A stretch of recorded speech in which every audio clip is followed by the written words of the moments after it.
ಕರ್ನಾಟಕ ರಾಜ್ಯ ಗದಗ ಜಿಲ್ಲಾ ದಲಿತ ನೌಕರರ ಒಕ್ಕೂಟದ ಸಭೆ. ಗದಗ ಜಿಲ್ಲೆಯ ನರಗುಂದ ತಾಲೂಕಿನಲ್ಲಿ ದಿನಾಂಕ 27/7/2024ರಂದು ನರಗುಂದ ಪ್ರವಾಸಿ ಮಂದಿರದಲ್ಲಿ ದಲಿತ ನೌಕರರ ಒಕ್ಕೂಟದ ಪದಾಧಿಕಾರಿಗಳ ಆಯ್ಕೆ ಪ್ರಕ್ರಿಯೆ ನಡೆಸಲಾಯಿತು.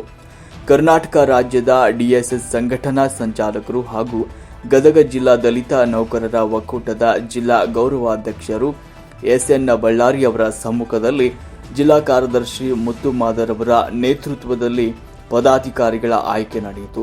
ಈ ಸುದ್ದಿಗೋಷ್ಠಿಯಲ್ಲಿ ತಾಲೂಕು ದಲಿತ ನೌಕರರ ಒಕ್ಕೂಟದ ಅಧ್ಯಕ್ಷರಾಗಿ ಶ್ರೀಕಾಂತ್ ನರಗುಂದ, ಪ್ರಧಾನ ಕಾರ್ಯದರ್ಶಿಯಾಗಿ ಗುರು ಕೆಂಗಾರ್ಕರ್, ತಾಲೂಕು ಉಪಾಧ್ಯಕ್ಷರಾಗಿ ಎವೈ ಜಲ್ಲಿಗೇರಿ, ಸಹ ಕಾರ್ಯದರ್ಶಿಯಾಗಿ ಹನುಮಂತಪ್ಪ ಮಾದರ್ ಹಾಗೂ ನಿಂಗಪ್ಪ ಚಲವಾದಿ, ಖಜಾಂಚಿಯಾಗಿ ಮಲ್ಲಪ್ಪ ಪೂಜಾರ್, ಸಂಘಟನಾ ಕಾರ್ಯದರ್ಶಿಗಳಾಗಿ ಎಚ್ಎಸ್ ತಳವಾರ್ ಹಾಗೂ ಶರಣು ಚಲವಾದಿ ಆಯ್ಕೆಯಾಗಿದ್ದಾರೆ.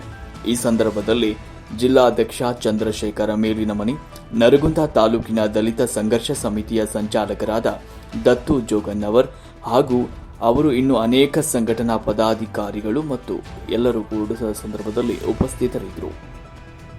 ವರದಿ ಗುರು ಕೆಂಗಾರ್ಕರ್, ರಾಷ್ಟ್ರಕ್ರಾಂತಿ ನ್ಯೂಸ್, ನರಗುಂದ.